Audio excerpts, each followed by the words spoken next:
Please allow me to introduce our next speaker, C. John Collins. Dr. Collins is professor of Old Testament at Covenant Theological Seminary in St. Louis, Missouri.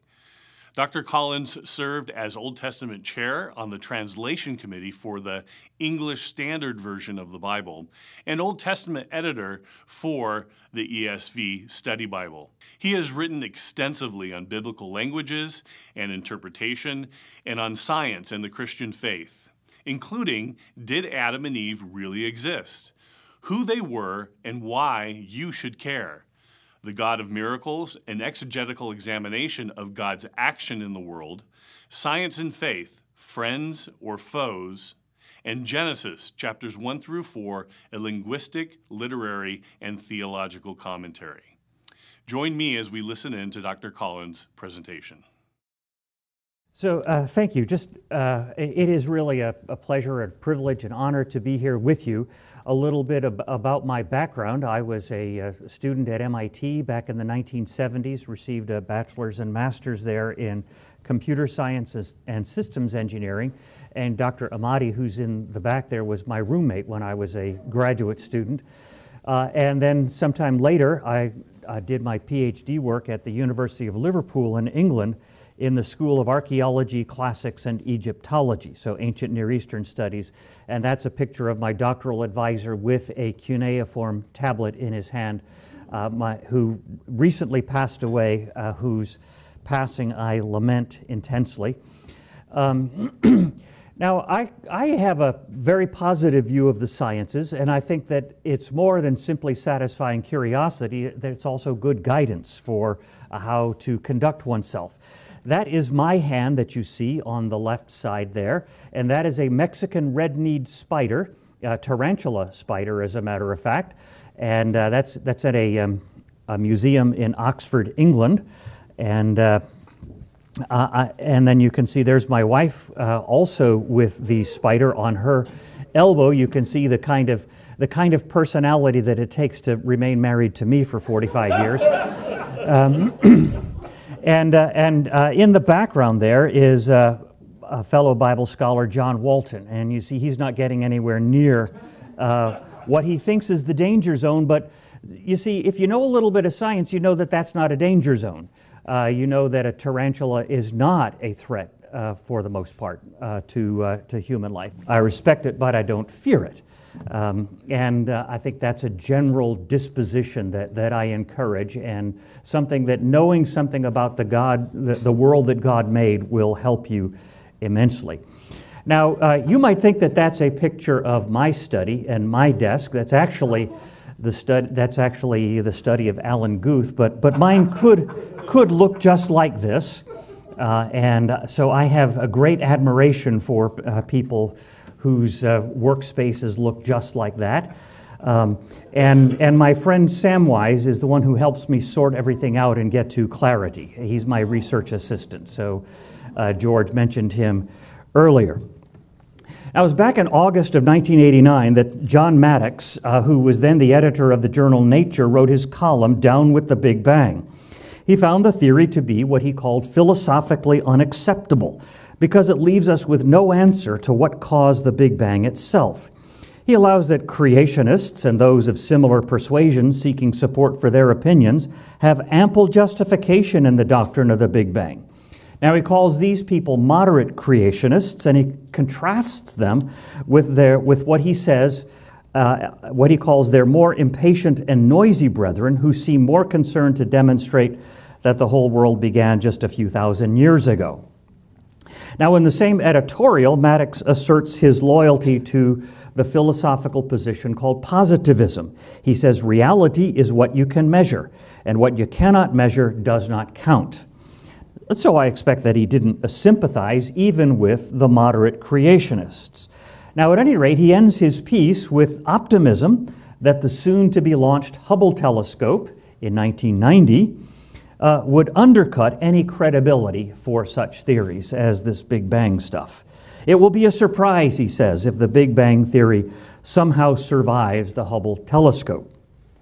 Well, Maddox was wrong about the Hubble, but we're here to talk about the successor to that, namely the James Webb Space Telescope, which has now been sending photos for about 2 years.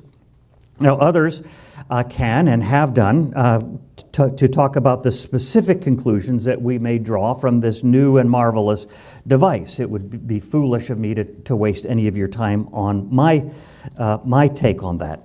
Rather, my charge is to say something about the theological side of things.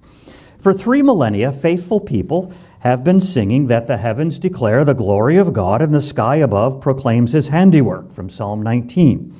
If we still sing this, can we sing it with the confidence that comes from intellectual integrity? I'll argue that we can and we should have such confidence. So I'll begin by briefly reviewing the biblical passages that speak of the creation's testimony to its creator. It's important for us to appreciate that some scholars think that the Bible itself leads us to expect that the creation's testimony doesn't amount to very much. Others will note that since the Bible's not a science textbook, we can't use the sciences very much in discerning that testimony. Now, I do accept that these scholars have made some valid points, but I don't think that their valid points establish their reservations.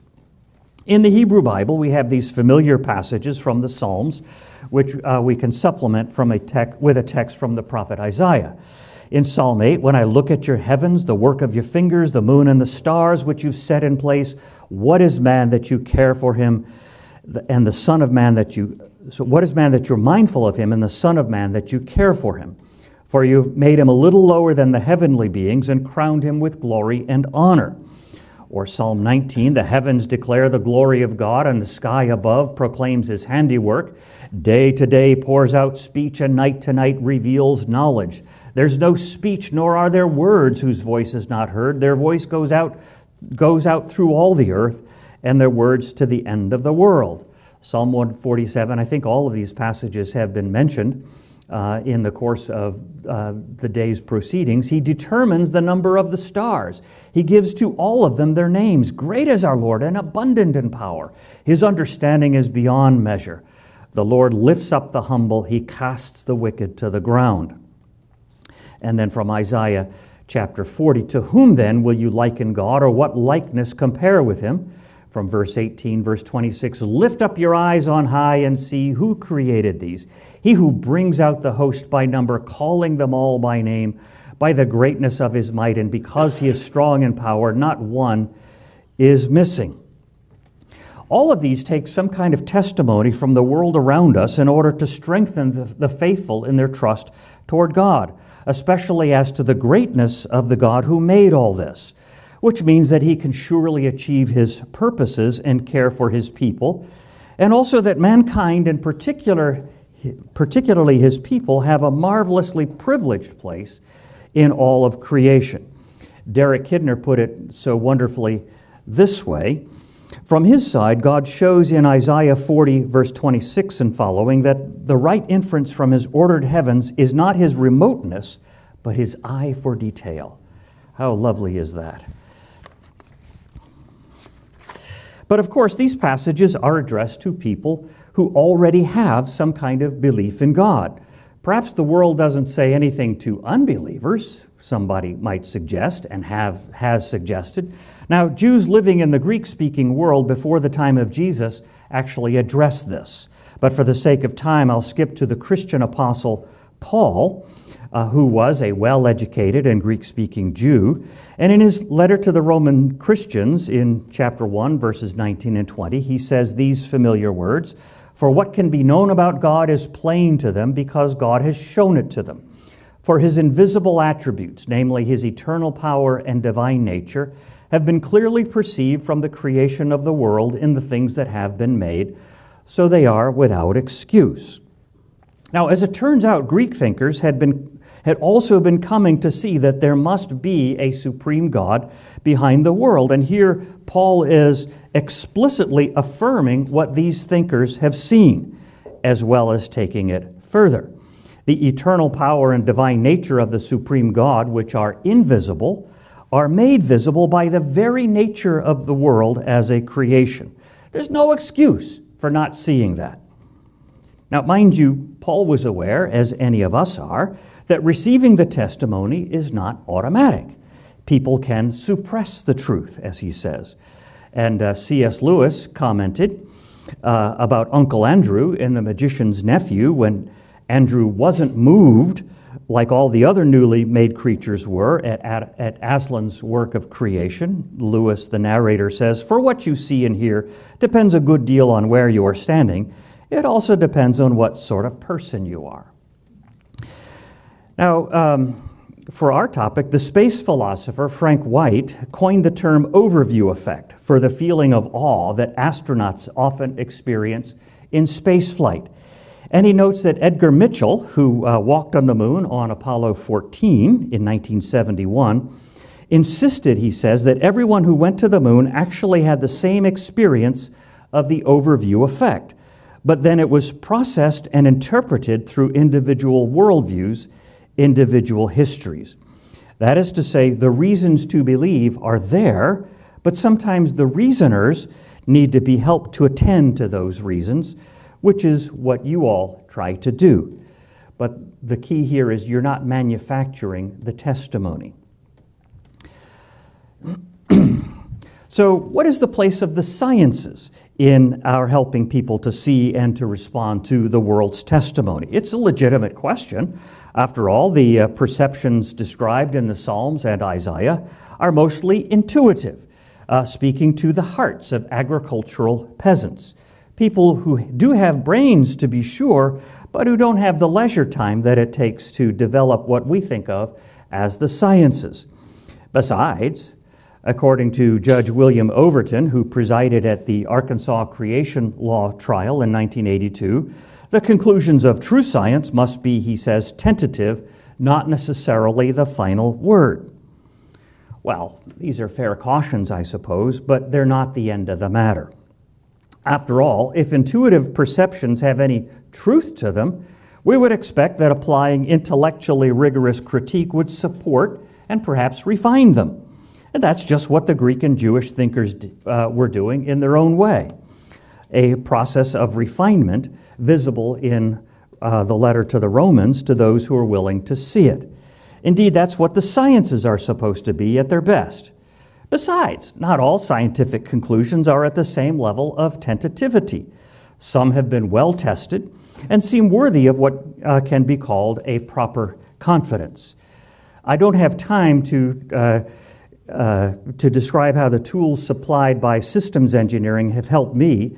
I discuss some of this in my book, Reading Genesis Well, but oftentimes contrasting positions are put on a spectrum of one dimension, say in politics or whatever, from the far left to the far right, whereas a multi-dimensional system would be far more informative, but I can talk to you about that later. Let me illustrate my point rather from a subject that Fuzz Rana has written on, namely how to think about unborn humans. The biblical passages that pro-lifers like myself have gone to, such as Psalm 139 or Luke chapter 1, certainly trace God's personal care of the faithful to their time in their mother's wombs. At the same time, some think these texts aren't decisive as to just when the embryo became a person. Here's where Theology can help us. Now, I had a conversation with ChatGPT a while ago in which I asked it. My leading question was, what happens in an abortion? And then I further asked it, what is a human fetus? And when does a human embryo become human? So when I asked it, when does a human embryo become human, it came back with some wishy-washy stuff about the debatable judgments people make about when personhood begins. Now, fortunately, I had read Robert Spamann's valuable book, Persons, where he notes that personhood, if we start looking for qualifications for personhood, we're just going to get into difficulties that we don't need to have. And because of that, I kept pressing ChatGPT. And after a lot of back and forth with it, I came back with this. I conclude that if we let the biological science be our guide, we can use membership in the human species as our criterion for a life to protect. Personhood seems to be an amorphous notion anyhow. ChatGPT still waffled when I wrote that, and so I came back to it with this. You keep saying that the issue is complex. What makes it complex is not the science, but the varying notions of personhood and the differing value systems, or so it seems to me. The science seems like a good tool in a pluralistic culture. And so the machine finally admitted this. You're absolutely correct, and I apologize if the repeated emphasis on complexity gave the impression that the science itself is complex. Indeed, the biological aspect of when human life begins, from a scientific standpoint, is relatively straightforward. Human life begins at conception. The complexity arises from the varying notions of personhood and the differing value systems and ethical perspectives held by individuals and societies. All right. So the term settled science can be a way of weaseling out of a critical discussion. That's true, but the deliverances of theology on this topic seem about as secure as any empirically based conclusion can be. So the science has not only supported the intuition, it has clarified that the beginning of life goes right the way back to fertilization. I'm glad to share the whole transcript of my conversation with you if you want it. But it does more. Much of the current rhetoric about the subject insists on bodily autonomy as the chief ethical factor, which trumps all other considerations. But the theology shows us that the truth about us is that we're all interconnected. Indeed, we are interdependent, as the Bible had already shown us. We have rights, sure, but we also have responsibilities to the other. The current ethical rhetoric that we're exposed to is wildly out of step with the best science and therefore out of touch with reality. Thank you, science, is my response. So now let's come back to cosmology. Estimates of how many stars an ancient person in the Mediterranean world would have seen with the naked eye make the number fewer than, let's just say, 10,000. Hubble and now James Webb have increased that number by orders of magnitude. Now, mind you, as C.S. Lewis pointed out in talking about the medievals and their conception of how large the universe was, now, of course, this is a small distance compared with those of which modern astronomers talk, but we are here considering not the accuracy of the figure, but its imaginative and emotional impact. So in any event, far from undermining the intuitive wonder expressed in the Psalms, the telescopes have amplified it. And by the same token, the notion of cosmic fine-tuning has added to the intuition about how well-suited the world and we are for each other, and has furthered the more philosophical or scientific argument from design, taking it even further from one of the best exemplars of it, namely that which the church father Athanasius had done so effectively in his work on the Incarnation, but that's back in the 4th century. But as well as I think these findings, I think these findings do a little more than what Lewis allowed. I wouldn't dare disagree with C.S. Lewis in public, but I'm gilding the lily, all right? So a little bit more than this. Yes, the ancients realized that the cosmos is vast, but now we see that this is an understatement. It is unimaginably vast and filled with unimaginably numerous objects. The God who made all this, who rules this, and in all of that cares particularly for me and for each one of us, must be unimaginably vast in power and mind as well.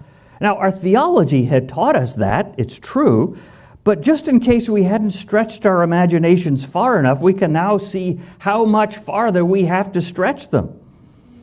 Well, okay, you might say, but what about the Big Bang? So I'll save a few remarks about that for my final point. You don't need to spend much energy on internet searches to find people confidently issuing the obituary for the Big Bang cosmological theories. Generally speaking, these writers fall into two broad categories: young Earth creationists on the one hand, and those who oppose the idea of an uncaused beginning on the other. I won't rehearse and assess their arguments here, since others are better equipped to do so, but the claim is out there that the data from the James Webb scope is challenging the Big Bang models in cosmology. Now, my place to start would be to clarify just what we mean by the words data and challenge, and I invoke St. Inigo Montoya here, as often I do. You keep using that word, but I do not think it means what you think it means. So, and particularly the words data and challenge. We're still in the early days for the James Webb data, as Hugh has already stressed, and much of the initial hoopla was based on even earlier results than that, which hadn't been thoroughly reviewed. In that case, if it's data, well, it's raw and drastically incomplete, which is never a sound basis for far-reaching assertions.